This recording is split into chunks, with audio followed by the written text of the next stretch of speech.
40 days and 40 nights.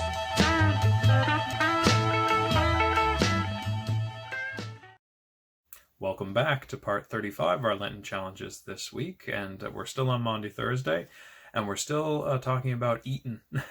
One thing I did forget to mention when we were talking about the Passover meal in part 1 was it's not just eating, it's also when the family would gather, and the people of the community, of the Jewish community, when they gather together to also share the story from a book they have called the Haggadah, and I think I'm pronouncing that poorly, but nevertheless, it's a book that not only has the story of Exodus in it, but other prayers and stories about that enrich their lives and continue to uplift them during this time of Passover and remembrance.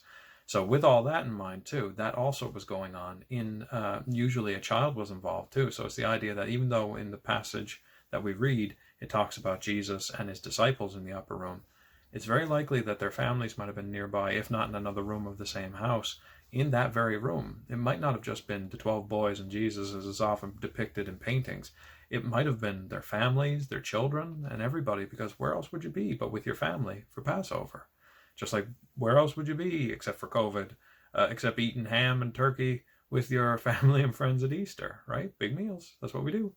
But at this meal, you would also read from this book to remember and to pray and to give thanks for God and all the things that happen. So, with that in mind as well, we are also going to remember what Jesus was doing at this same meal.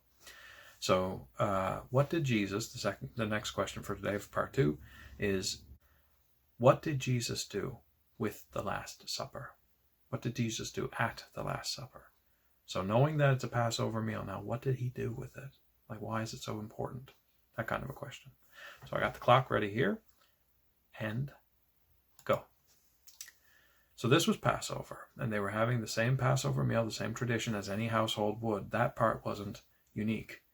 But one thing Jesus did differently as the host of the meal, for lack of a better word, as the head chair, as the guy carving the turkey, for lack of a better word, you can almost picture him giving out pieces of lamb to everyone around the table and that sort of thing. He also, halfway through the meal, there's these 3 big pieces of matzah bread. He took one, he raised it up, and he cracked it in half. And then he cracked it into more pieces and shared it with the others, his disciples most importantly, and explained that this is my body. Now, it wasn't literally, obviously, but he was explaining how this lamb that was sacrificed, this lamb that they were eating, this sacrifice that was made at Passover so many years ago, basically was happening again, because somebody had to die, and blood had to be spilled, and people had to be marked to be free, to be saved, to be, well, brought into the promised land. And in order to do that, there had to be sacrifice, and this was why we often refer to Jesus as the Lamb of God. So in this case, Jesus gave them the bread to recognize, you are taking this as part of me, as part of what I am doing, and you are taking this into yourself to become a symbol, a covenant that we're making right now. And then on top of that, he took a cup of wine. It doesn't say which one in any of the scriptures, but to me and to a few others who have studied this, it would make sense that the cup he would choose, not that it really matters, but if he had taken Elijah's cup, that cup I mentioned last time, the one at the empty seat, if he had taken the cup of the prophet and brought it over and said, this is my blood. This is the blood I am going to pour out, the new covenant. When you drink this, you're doing it to remember me and what we are doing here today and all of the things I've taught you, and so on and so on. So if he had chosen that cup, it would have been symbolically important. It would have meant something more than just I picked up a cup and hey, cheers.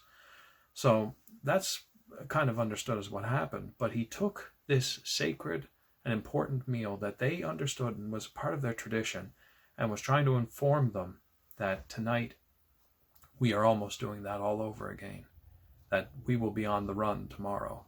There will be another sacrifice. There will be another firstborn died. And it's going to release the people of Israel into greater things, the people of God into greater things. So basically, when Jesus had this Last Supper, and we remember that supper every time we have communion, we break bread and we have wine, and we usually share the cup. We don't right now because of COVID, but these are the things that Jesus did And every time we do it, just like with Passover, every time they do it, they remember their freedom and how they got it. We remember Christ's sacrifice and how we receive freedom from death. We receive redemption from sin. We are made free as people of God. Okay. 321. A little serious there on the end there, guys, but that's basically, in a nutshell kind of way, what Jesus did with the supper. That does not mean that the Passover supper still isn't Passover. It so totally is. It's just what Jesus did that night specifically, and using the elements of that supper to explain it, we continue to do. Some churches even have a Seder meal, though I feel like, it's definitely something that is a Jewish practice and is part of their faith, and which stems into ours as well, because we're connected. But at the same time, if I wanted to be a part of a Seder meal, I would love to be invited to my friends who are Jewish and to be with them in their remembering of it all. Just as if they came to my church, I wouldn't force them to have communion, but to experience how I do things is just a good share of our religious faith. But the important thing here is that every time we have Holy Communion, up at church, we remember this very moment, that Jesus used the Passover meal to express how he was not only going to be the sacrifice, but to save everyone, the same way that God saved everyone thousands of years before. So, with all that in mind, stay safe, pray safe, and I'll talk to you again tomorrow.